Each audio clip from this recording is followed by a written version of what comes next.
Hi అన్న. మరి IPL చూస్తున్నారా? చూస్తున్నాను అన్న. ఫేవరెట్ టీమ్ ఏది? ఆర్సీబీ అన్న. ఓకే. సో మరి మొన్న సిఎస్కే ఓడిపోయింది కదా. అవునవునన్న. సో మరి లే ఆఫ్ కి ఏ టీమ్స్ వెళ్తాయని అనుకుంటున్నారు? అన్న పక్కాగా అయితే ముంబై, ఆర్సీబీ, దాని తర్వాత ఎడ్జ్ చూసుకుంటే మనకి కొంచెం డీసీ, పంజాబ్ లేకపోతే లక్నో అన్న.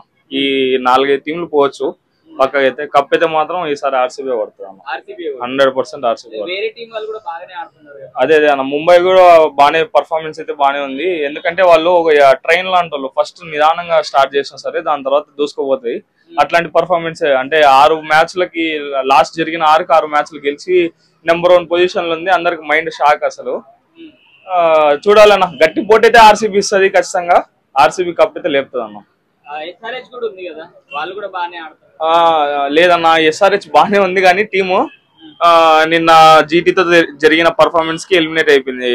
యాక్చువల్ గా ఇంకా 3 టీమ్స్ ఎలిమినేట్ అయిపోయినాయి. Rajasthan Royals, Sunrisers, CSK. కాబట్టి టాప్ మనం ఎంతసేపు ఉన్నా సరే ఇప్పుడు చూసుకోవాల్సింది ముంబై మీద, ఇంకా ఒక కన్ను జీటీ మీద పెడితే మాత్రం ఆర్సీబీ కప్పు లేపే అవకాశాలు 100% ఈసారి ఉంటది. అంత కాన్ఫిడెంట్ ఏముంది ఆర్సీబీ కప్? అంత కాంబినేషన్ బాగుందన్న, టీమ్ కాంబినేషన్. ఒకప్పుడు మొత్తం విరాట్ కోహ్లీ, డెవిలియర్స్, గేల్ వీళ్ళ ముగ్గురు మీదనే ఆధారపడి ఉండే టీము.